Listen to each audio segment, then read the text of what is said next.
இன்னைக்கு சட்டுப்புடு சமையல்ல சட்டுப்புடு நம்மளுக்கு ஸ்வீட்டான ஒரு ரெசிபி சொல்லி கொடுக்க போறாங்க.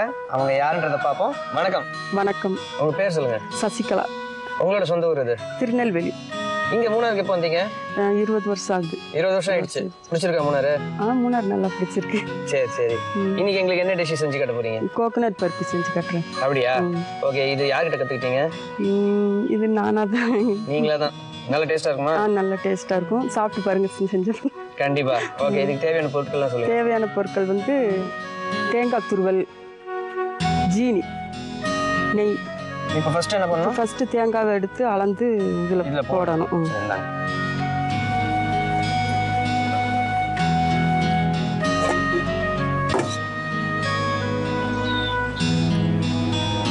ஒரு 2 கிளாஸ்க்கு மட்டும் முதல்ல செய்யணும். 2 கிளாஸ் தேங்காய் துருவல். அதுக்கு 2 கிளாஸ் சர்க்கரையா? 2 கிளாஸ் சர்க்கரை.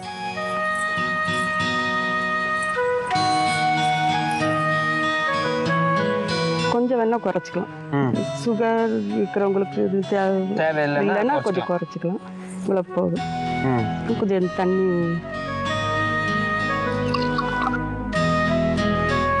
இன்னும் கொஞ்சம் கூட தண்ணி அதிகமாக ஊற்றிக்கணும். இவ்வளோ போதும். பிறகு அடுப்பு பற்ற வச்சு இதை இப்போ கிளறிட்டே இருக்கணுமா? ஆமாம். இதை கிளறி விட்டுக்கிட்டு ஒரு ஸ்டேஜ் வரும்போது ஒரு மாதிரி ஓரத்தில் அப்படியே வெள்ளையாக பொங்கி வரும். அந்த சமயத்தில் தான் நெய் ஊற்றணும்.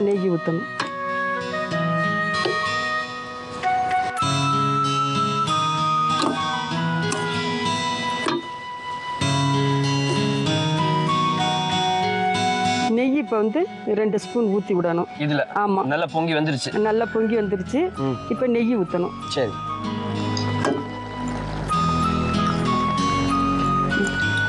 போதும்.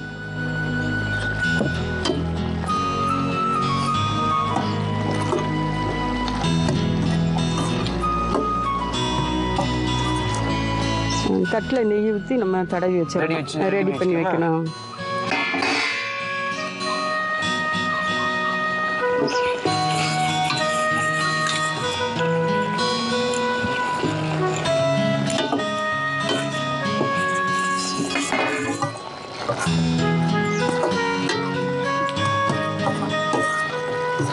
இப்போ நல்லா திக் ஆயிடுச்சு.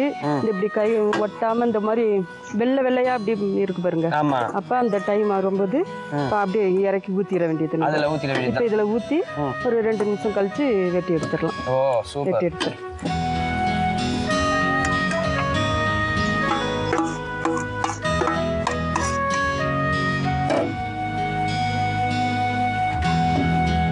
அவ்வளவுதான். கொஞ்சம் காஞ்ச உடனே ஸ்லைஸ் போட்டுடலாம், வெட்டி எடுத்துடலாம். சரி. ஓகே. நம்மளோட இந்த தேங்காய் பர்ஃபி வந்து சூப்பராக ரெடி ஆயிடுச்சுங்க. 2 நிமிஷத்துக்கு அப்புறம் இதை நம்ம டேஸ்ட் பண்ணி சாப்பிட போகிறோம். அதுக்கு முன்னாடி சின்னதாக ஒரு ரீகேப். தேங்காய் பர்ஃபி ப்ரிப்பேர் பண்ணுறதுக்கு முதல்ல 2 டம்ளர் தேங்காய் பூ எடுத்துக்கோங்க. அதை ஒரு வாண்டியில் போட்டுக்கோங்க. அதோடைய 2 டம்ளர் சக்கரை எடுத்துக்கோங்க. அதையும் வாண்டியில் போட்டு அதுக்கப்புறம் அடுப்பை பற்ற வச்சு தேவையான அளவு தண்ணி சேர்த்து இதை வந்து ஸ்லோவாக கலரிட்டே இருங்க. இது நல்ல ஒரு பதம் வந்ததுக்கப்புறம் தேவையான அளவு நெய் அதோட ஊற்றி நல்லா கலரிட்டே இருங்க. ஓரளவுக்கு இது திக்கானதுக்கு அப்புறம் நெய் தடவுன ஒரு தட்டில் வந்து இதை போட்டுட்டு 2 நிமிஷம் வெயிட் பண்ணி நீங்கள் ஸ்லைஸ் போட்டிங்கன்னா உங்களோட தேங்காய் பர்ஃபி தயாருங்க.